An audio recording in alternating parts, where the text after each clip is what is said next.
'cause I'm the weatherman. Oh, my thunderstrike, ride out the storm, I'm the weatherman.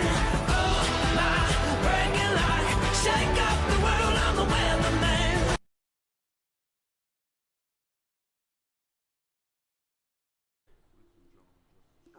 Ladies and gentlemen, this is your Fastforecast coming to you with a behind-the-scenes meeting with the Deep Space crew. As most of you know, by the time we release this, the Deep Space crew visited not only Stanton's star, but passed into the star itself. This interview was delayed because of the secrecy of the trip and just the clearance required to travel into the star and the technology required to retrofit the ship itself. You will notice certain delays and voice modulations. This is because our technology was affected by radiation and time dilation, being inside the chronosphere of the star itself. We hope you enjoy, and as always, thank you for tuning in to Fastforecast. We are willing to go anywhere and meet with anyone to bring you the latest in traffic, weather, and news. So sit back and enjoy the Deep Space crew.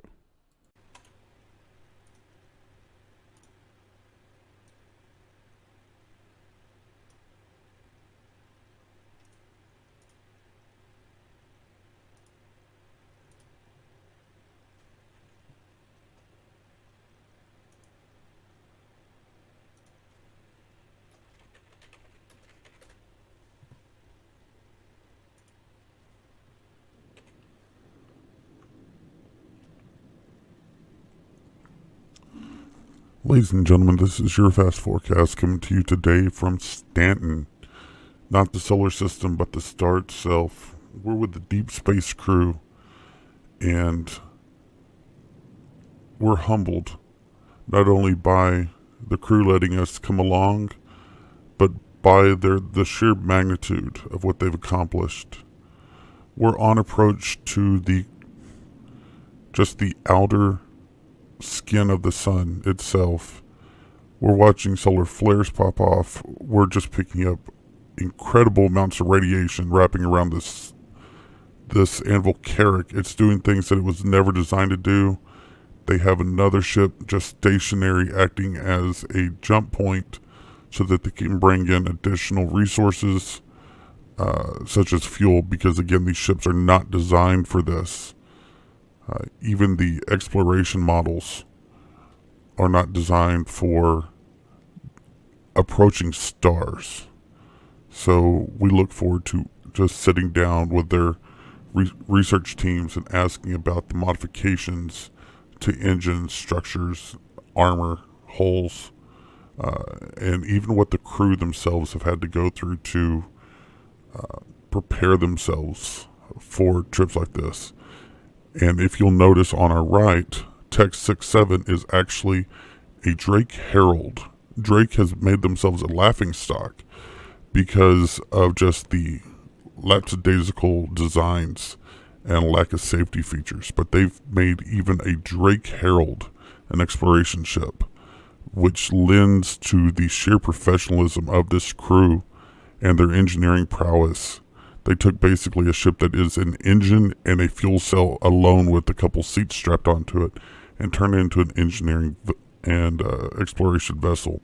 Even running these engines at what must be well above standard operating tolerances, they have figured out a way to make them actually run cooler than design specs.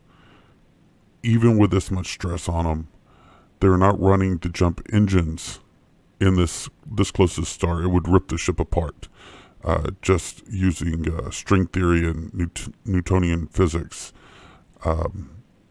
Somehow they've engineered the ship to run cooler, closer to a star. And we're pretty sure that the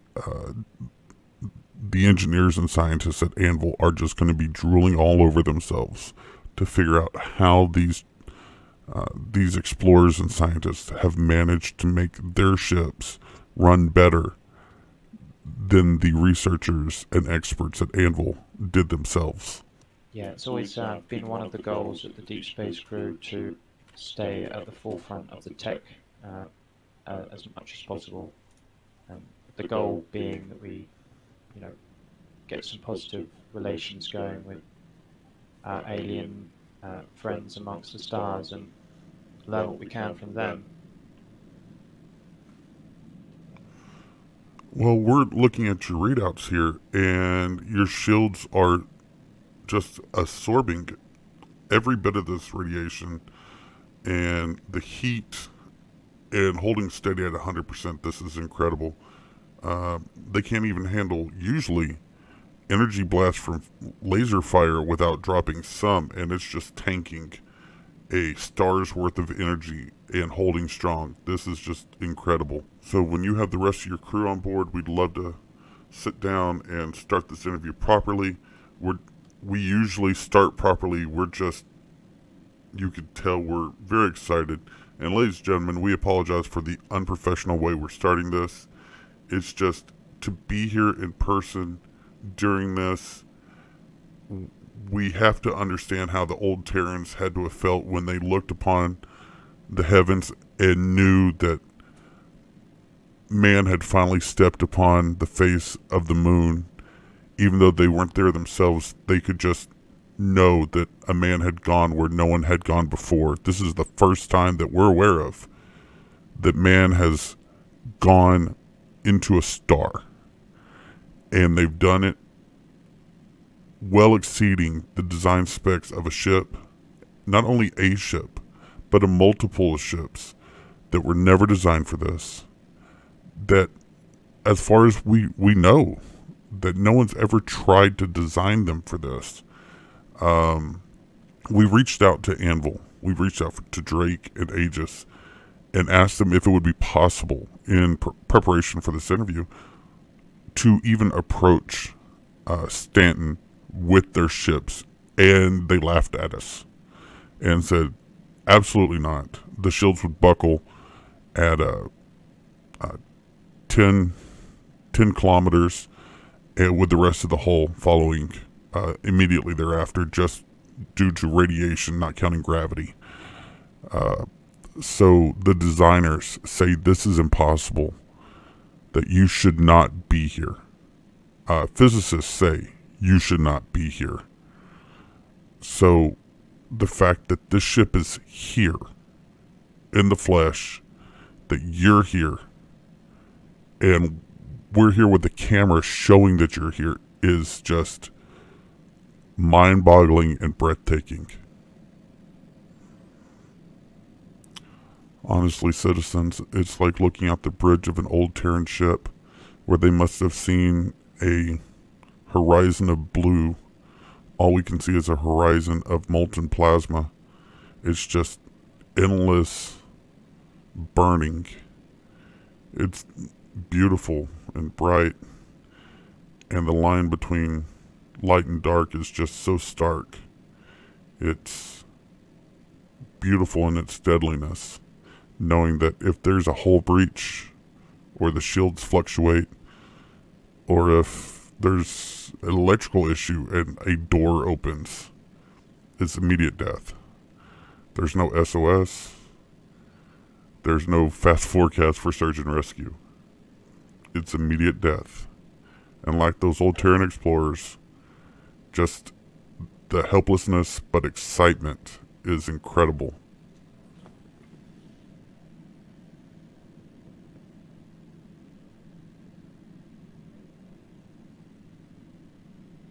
So we have one of our ships coming in to relieve the leads. We take turns flying leads, and so a herald is coming to join in our position to assume the lead. So what is the point of running a lead? Is there a special reason that you have a lead ship?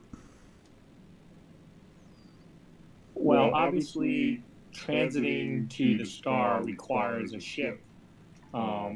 Originally, we wanted to run a Carrack, but we found the Carrack was a little too slow. And so we used the Heralds, which are a lot faster. And but unfortunately, the Heralds are not multi-crew ships; they're just single-seat ships, and they have limited endurance.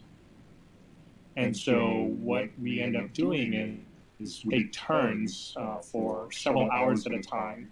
A ship with a single crew member will fly towards the star.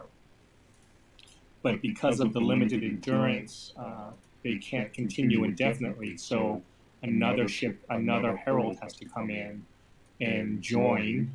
And then once they're joined, the new pilot assumes the lead role, and then the previous pilot then returns to get his ship repaired. If he needs to sleep, then he does so as well. Nourishment and stuff like that. So that's our concept of the lead pilot. So there's one ship in the lead, and then he's supported by several other ships. This must be an endurance run, because just the concentration to be a lead pilot has to be incredible. Watching sensors and such, we can't imagine the training that's required. So,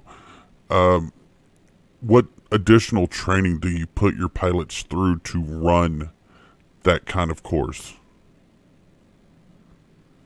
Part of the problems we've had is navigation. Obviously, out here where there's no quantum beacons, there's no other markers we can use for navigation.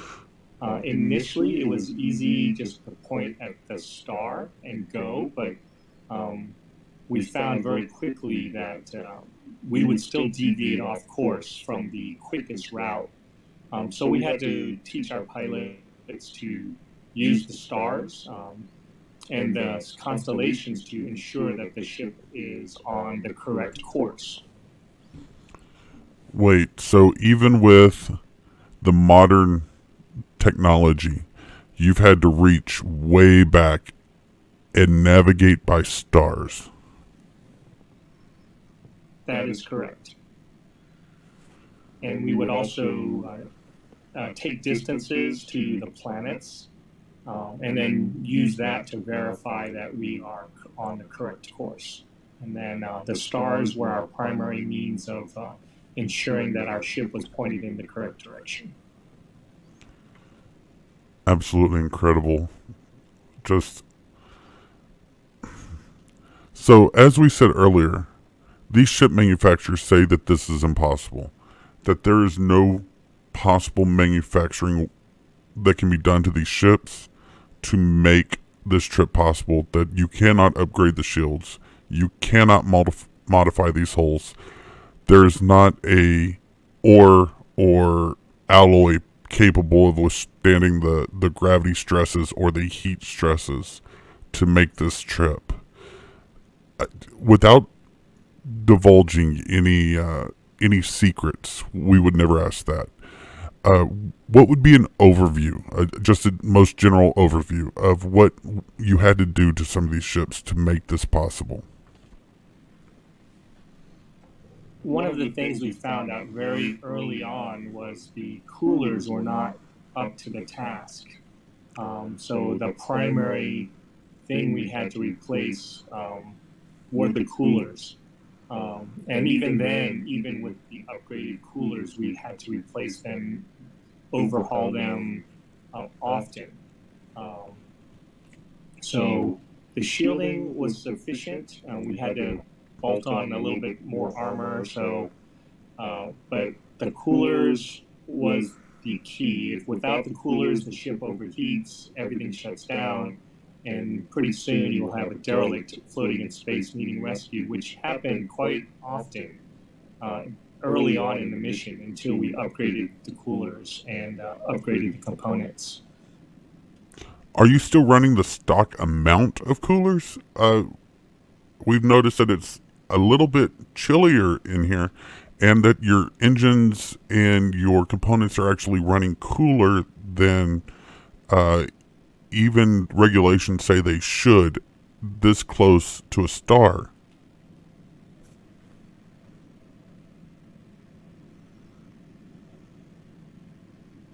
The number of components is still the same, but I can't discuss the specific modifications that we've done to make them run, I guess, over spec. Oh, of course. Terribly sorry. You'll forgive us sometimes.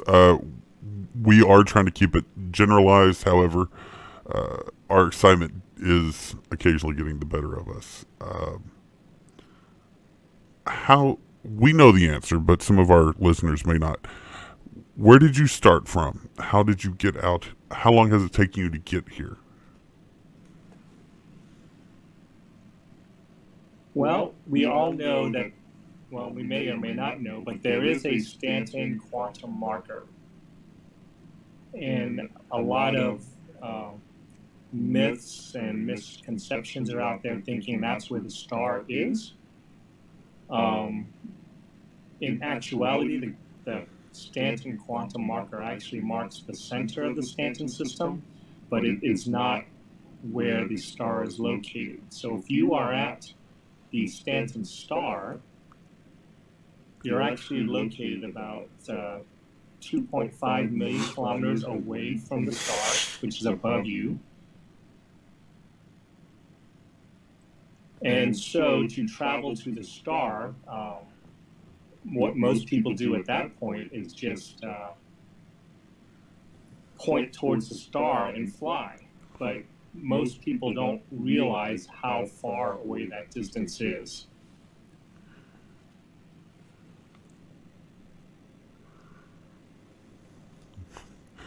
So from the Stanton QT marker, it takes about 29 days at the speeds the heralds travel, which is 1,360 meters per second.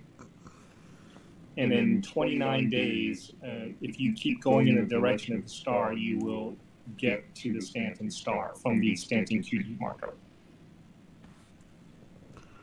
So you're saying from the Stanton QT marker, you've traveled for a month to get here? That is correct. We were able to work out a closer location to QT as close as to the star as we can. And so we were able to cut the distance down from 2.5 million kilometers to 2.2 million kilometers. And that saves us, 3 days of travel. And we call that point Papa Delta. That's from the point of departure. So we QT to that point, and once we QT there, then we use normal hydrogen travel to get to the star. That's just mind-blowing. And you say your Herald pilots stay in there for several hours. That's incredible.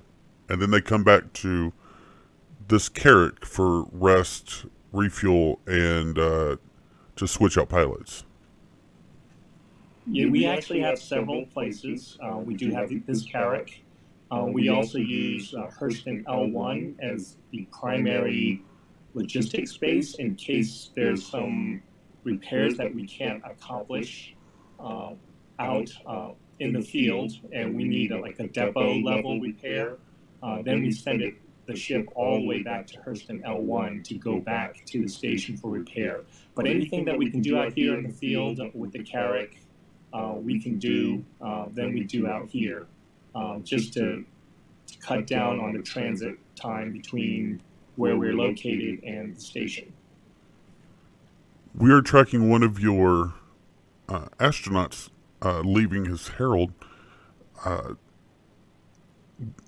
We have to ask, how far are you capable of extending this Carrack shields? Because we just barely caught the glimpse of him passing from the Herald shields to this one's. So we have to assume that you extended your shields to meet them.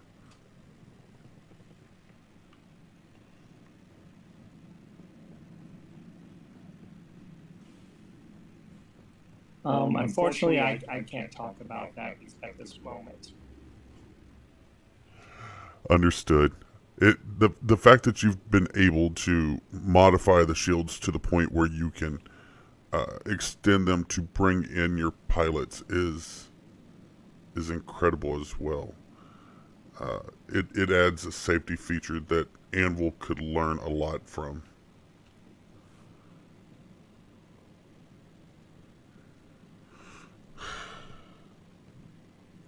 So now that we're here, what are y'all looking to do?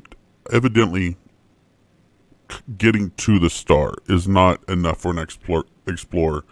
What are you looking to do at this point?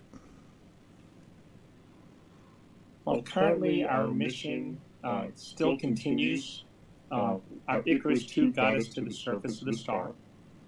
Icarus 3 started at the surface from this point and is currently running to get towards the core of the star. So that mission is currently ongoing. The whole purpose of the Icarus mission was to actually come up with the operational procedures and processes to run a long duration mission to keep it continuously manned for 24/7 operations. And so it was a lot of learning at the beginning, but we have demonstrated that we can continuously crew a mission for 29 days.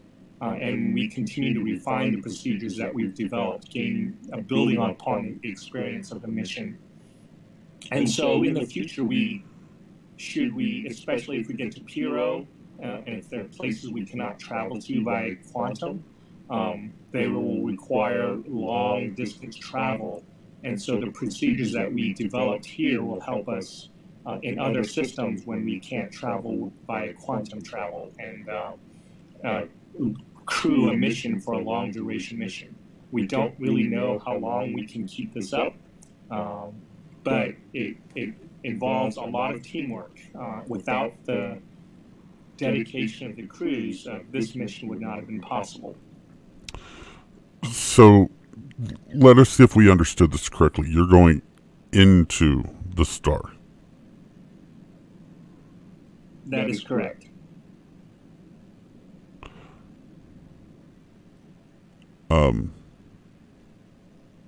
We are at the outer surface of the star. If this were a planet, this would be the planet's surface, but this is a star. And underneath, we have, from measurements, we have determined that the core of the star is an additional 700,000 kilometers from the surface. And we have sent ships into this star, and we have not encountered any adverse effects. So we are continuing to the center of the star. Currently, as of this morning, we are currently 70,000 kilometers from the center, and so we should reach the core of the star in about 16 to 18 hours from now. That is absolutely mind-blowing that not only did you travel to the star, but you're going through... There's nothing in the history books that could prepare you for going into the star. We can't even send a probe into the star. How would you talk your pilots into such a thing? Because you can't really test a ship to enter that kind of gravity field, and you have to believe before you do it that this is a one-way trip. We didn't have to ask. Go ahead. Both owners reporting for duty.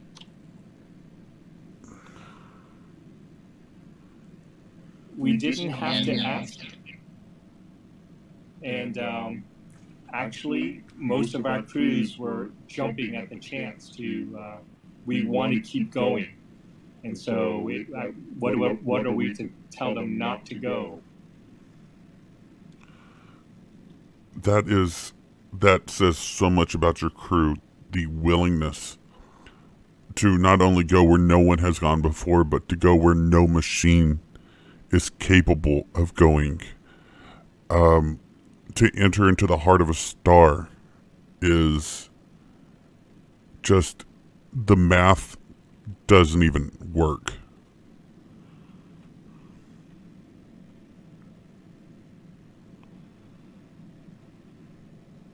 Ooh, it's definitely quite a journey, and every time I sort of deviate out of my Herald and trying to meet up with our teams here on the HQ. Um, it's quite a journey just for these several meters from my own ship and to this Carrick. We have some serious engineering that could come up with ingenious ideas to tweak our shields and to increase its bubble size and to encompass these last several meters, so that our crews can safely aboard the Carrick and then for resupplies and such. We're noticing something that we didn't before. One second. We're noticing something that we didn't before. All of your suits are modified. Does that play a role in it?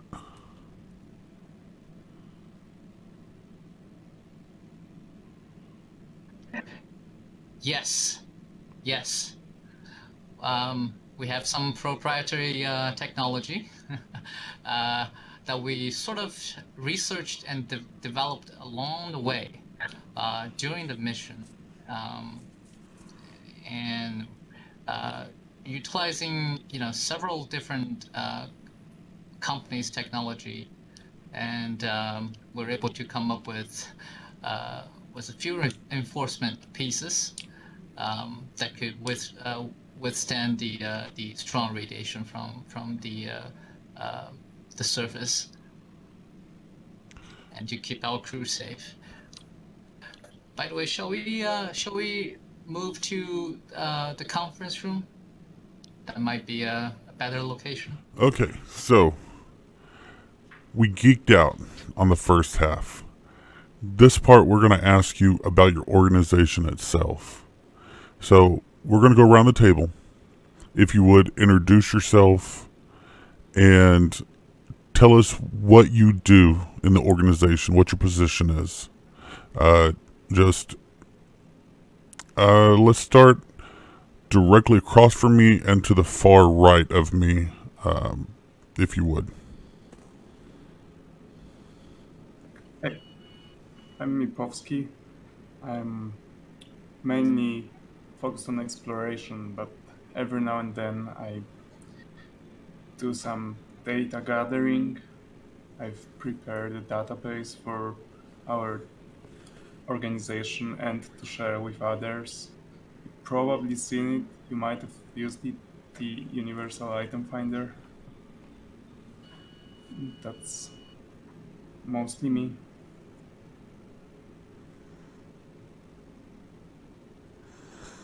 Okay, and to your right in the orange armor?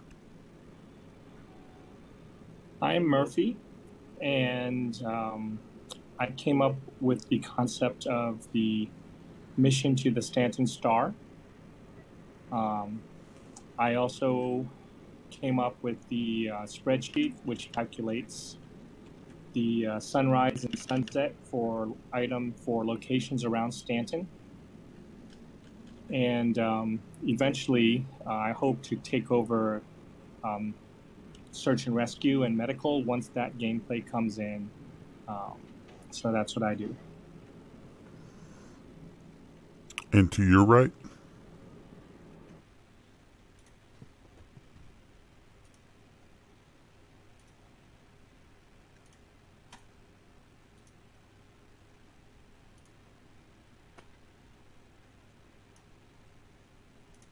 I wish I could nudge my elbow and bowphone at you. Sorry, I just thought I was speaking through the. Okay.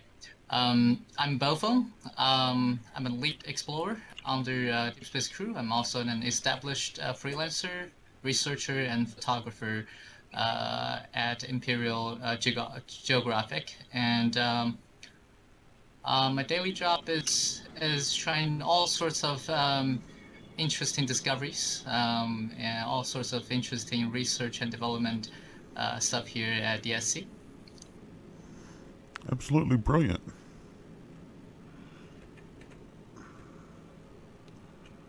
Okay. On our side, far right. My name's Cal. Chris is my father to my left, and together we founded the Deep Space Crew with Jin as well.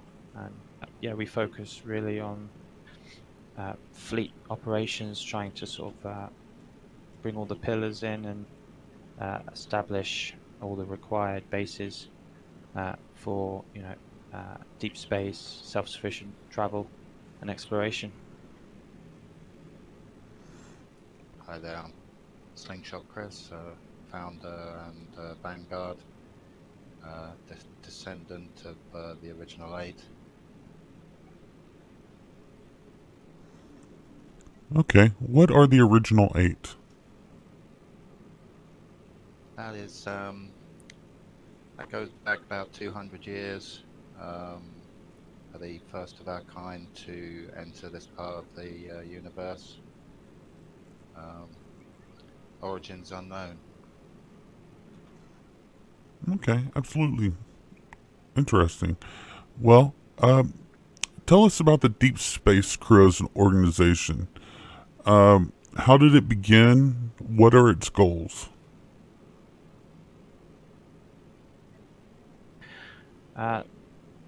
As with the original 8, that's sort of the beginning of our story here in the Stanton system.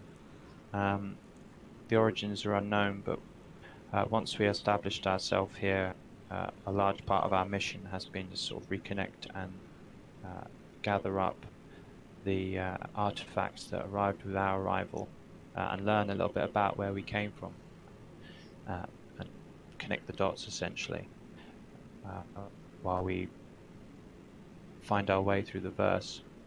Our goal is to continually stretch the boundaries of exploration and keep pushing out into unknown locations and meeting new species and civilizations. And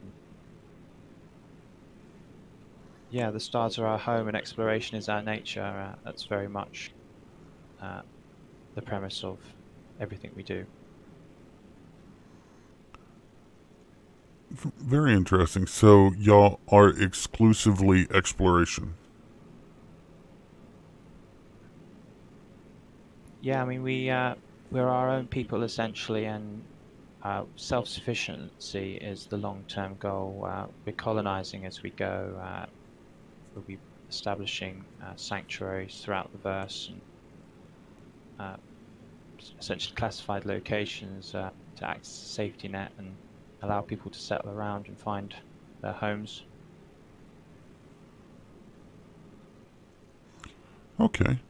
Well, why exploration instead of, say, mining or anything else that would bring in credits? There can't be a lot of money in exploring. Well, we kind of figure that there'll be, because of our endeavors, we'll locate rich resources as we go, and we're taking every aspect of fleet in-house essentially that we can. So for industrial players that want to do salvage and mining, they'll be vital in the fleet essentially as a pillar, because all of our resource, all of our repair, all of our construction materials will come from that branch of the org. And the same goes for the other aspects of the game, really. Everything's going to be internal, so each division will be supporting the neighboring divisions. It's a unified picture completely. Okay, so you have to do mining because everything that you do is proprietary, and so you need natural resources to build your own components and your own R&D. Exactly.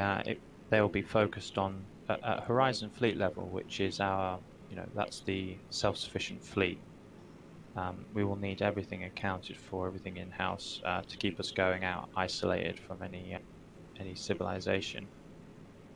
But our supply network and our sanctuaries will be linked to that, and that will never be that far away, which will incorporate the other thing, with the more localized dependencies and things like that, our connection to the civilized verse.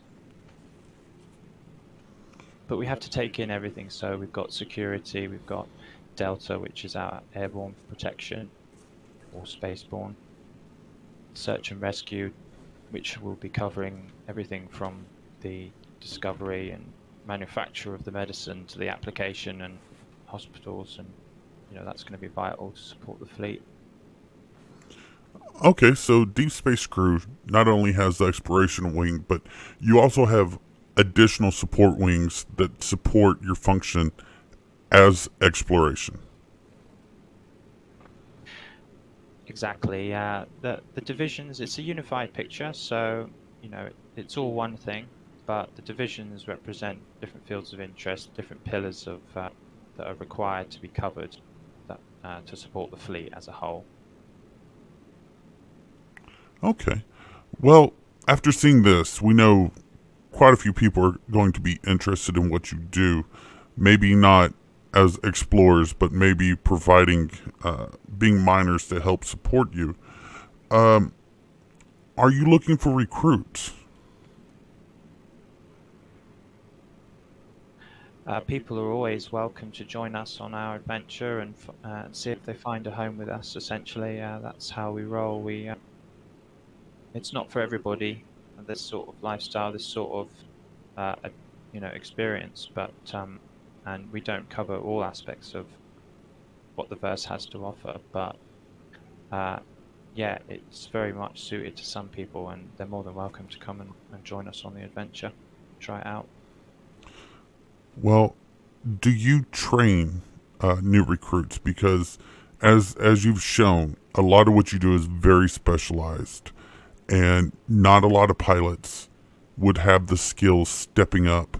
They may have the heart, they may have the drive, but they may lack the skills. Would you train new recruits? Absolutely. The whole community, all the people are very much very helpful, and we all support each other's endeavors and share information openly, and try and bring everyone up to the best of their abilities, and essentially facilitate people playing at their best selves and doing what they like to do to the best of how it can be done. How would someone sign up for the Deep Space Crew? The place to start's on the website, which has a lot of information on what we're about, how to get involved. The deepspacecrew.com is that's the place to start. There's a Discord. Always welcome to drop in and chat with some people and see how you fit. And we accept formal applications on the RSI page, but the website's where you really get involved in the more complex aspects of the org and the divisions and units and fleet. Well, currently you're punching through a sun. What are your future goals? What can you do to top that? I mean, that's going to be really hard to top. Well, it seems that access to pyros will be reopened soon, and everyone's just very excited to explore that, and I'm sure there'll be lots of unseen places to delve into, and with all the tools these guys have made and all the technology and advancements, it's probably going to be really good fun to dive right into that, and it's a huge system, so could be full of surprises. We're hoping so. We've heard some interesting things about Pyro, and the UEE is definitely going to need explorers to help remap those gates, because so many have fallen into disrepair due to neglect. We've been getting just questions about your technology, which we're not going to ask out of respect to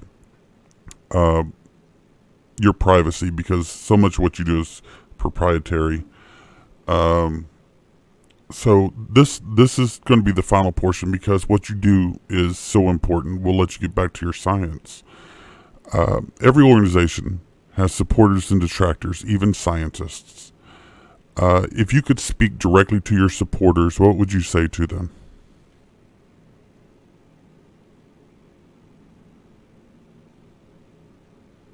Come and join the fun. Fair It's a enough. big old universe, and let's explore it together. Simple and sweet. If you could speak directly to your detractors, what would you say to them? I would have to say that the verse is big enough for all of us. One thing I like about this org, it's not top down with everything is directed from the top. A lot of ideas come up from the bottom, and we just throw them up in the air, and we kind of take ideas from everyone and we run with the idea.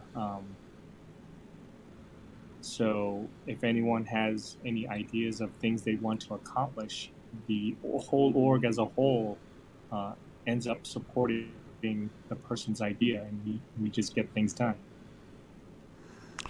You would probably have to be the first ones we've heard, even from miners, who didn't say, come get some. That is very refreshing. Ladies, gentlemen of the Deep Space Organization, it has been an incredible honor to sit down with you and to share in this discovery, even a small part, and to let you share this with our listeners and our viewers.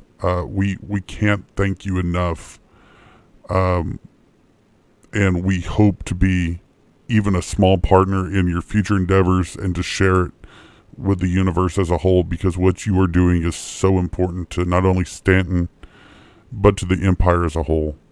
So from all of us here at Fastforecast, we thank you for what you do, and we encourage you from just to keep pushing those boundaries.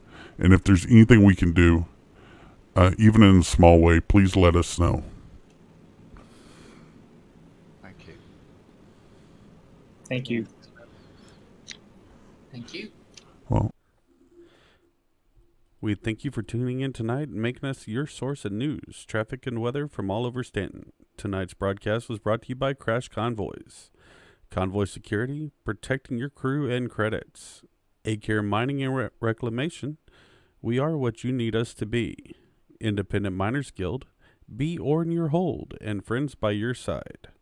Northfield, in space, there may be no north, but there is Northfield. Deep Space Crew, the stars, our home, exploration, our nature. The Chaos Squad, always pay your pirate, and of course, STEMCAF. When you need to be awake and alert next week, STEMCAF. From all of us here at Fastforecast, fair winds and following seas.